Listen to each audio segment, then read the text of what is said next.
Good morning. I'm Greg Lavery. This is Module 8 of our Reducing Carbon in Commercial Interiors webinar series. Today we're going to be talking about why staff and visitors love net zero carbon offices. Let's start with a reminder that this is one of 10 different presentations that were webinars that we're doing on the subject of reducing carbon in commercial interiors. And they're all available to catch up with on the website, and the link we'll give you at the end of the presentation. To start, I just wanted to sort of put our minds in. Imagine you were walking into your lawyer's office and the receptionist said, "Hey, come in, the lawyer's busy," because they always are. "They'll come in and meet with you in a minute. Help yourself to drinks on the sideboard. Here's the meeting room." What does that say? And what are you thinking when you walk into that meeting room? So having done that, talked to a whole bunch of lawyers who have exactly this problem. The interesting thing is what most people think is, first of all, gosh, this looks expensive. And of course it is. And of course, if you then are employing that lawyer to help you with your problems, be they corporate problems or personal issues, immediately you're thinking, gosh, some of my fees are going to support this wealthy and luxurious lifestyle that these lawyers lead.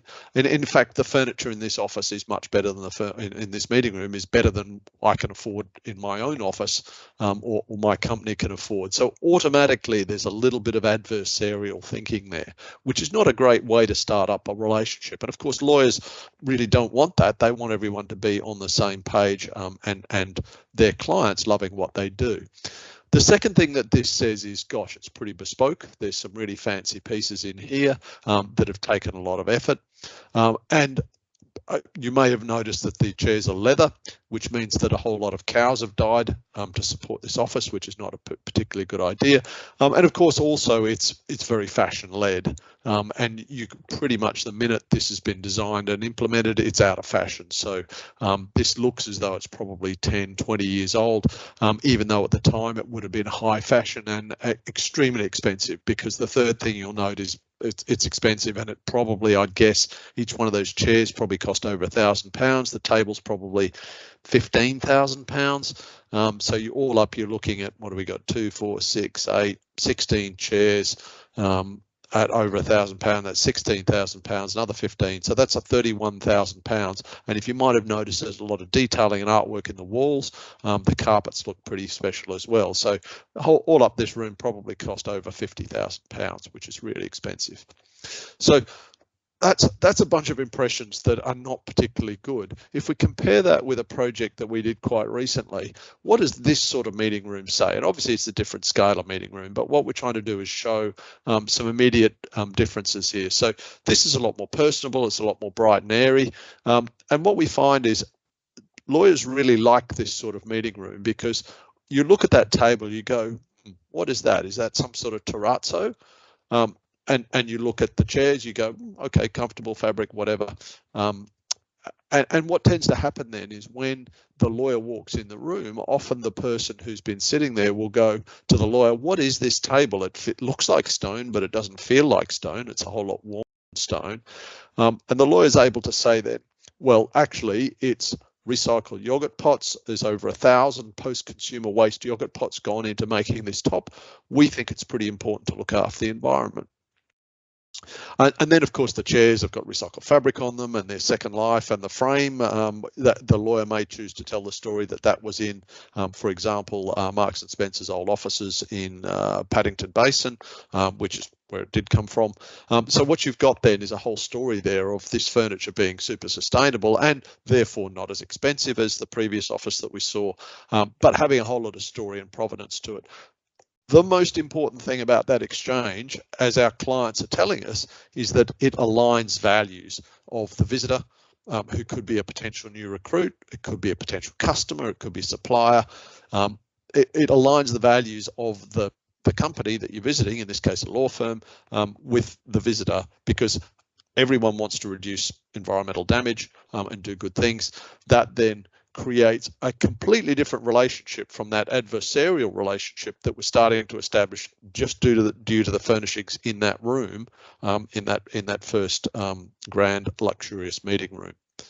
So that's a starting point as to some of the value add. And so let's unpack that a little bit more. So first of all, values-based relationships are really important. Now, I read a whole bunch of research in preparation for this that says that emotion and values are the most important thing when people decide on buying a product. The reason I haven't published it on this is because it was a lot of B2C or consumer based, but of course the same thing applies in B2B sales because ultimately people buy from people and they want to know that those people have the same values and that the company is ethically aligned with them. So for instance, there's a statistic that I read of around 60% of people, their primary buying decision, whether it's an ice cream or a Patagonia jacket, is based on the values and ethics of the company that they're buying from, or at least their perceptions of those.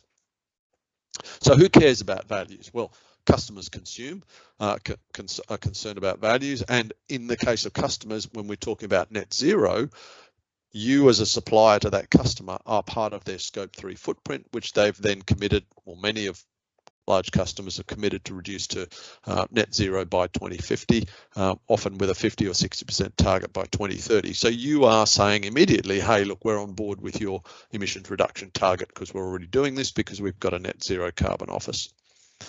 Secondly, new recruits. We're hearing a lot of companies and our customers especially saying, look, part of the reason for us choosing a low carbon office with remanufactured furniture in it is because we want to really connect with those people who we're trying to attract to our organisation. There's a massive war for talent continuing, and anyone who's under the age of 40 these days really has a very strong passion for environmental outcomes, and they are making decisions very largely based on values and the values that they share with their with their potential employer.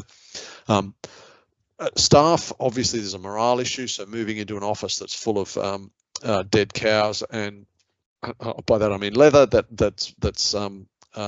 and virgin resources that are specifically extracted for that project, and all the other high carbon aspects of that is not a good look for staff. And then finally suppliers, because they are your and your customers' scope 3 emissions, and so therefore setting a message to them is pretty important. So skipping on then, well, how do values create an additional value add to your proposition when you're dealing with these different groups?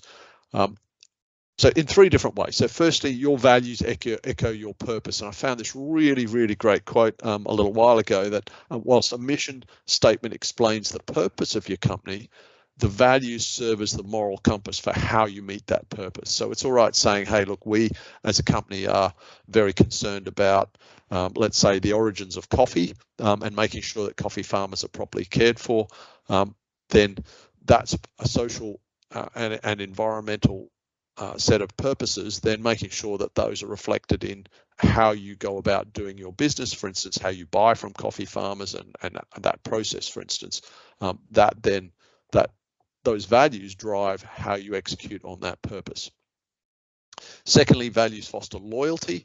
We've talked a little bit about that. And what the research shows is that customers who you have a emotional and values-based connection with will stay loyal for longer, and many of them will become advocates. And then thirdly, what you're able to do is by showcasing your value, build trust, transparency, and connection, which of course everyone wants with customers and staff and suppliers. And that's where emotion really comes in. I mentioned emotion earlier, but that connection is really driven as part of loyalty, transparency, trust, and connection. All of those things build that emotional connection, which we all know is very important in a customer-supplier relationship or an employer-staff relationship. So a little bit of unpacking there of what that value is all about. And then a final couple of thoughts then is that low carbon spaces also create other types of value. So for instance, first of all, physical proof of your organisation's intention to reduce environmental damage to different organisations and people. That is a really interesting sort of, and quite easy first step in an organisation's journey to reduce environmental damage is just to say, hey, we're going to change our office, which per the second point inspires and encourages staff. So let's say you are an ice cream manufacturer and you want to change your organisation to reduce its footprint because you've got a net zero carbon target, or your customers do.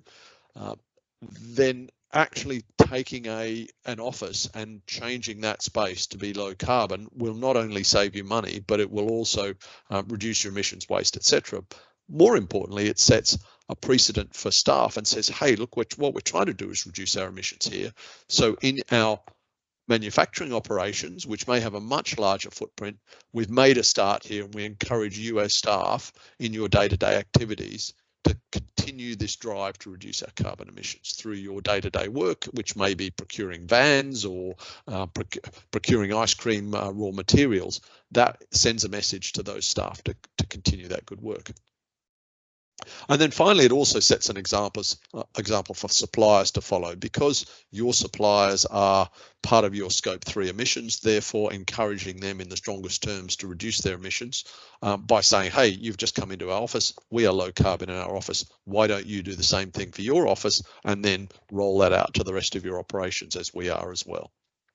All of those things are creating good value, building relationships and driving towards a lower carbon footprint throughout your system.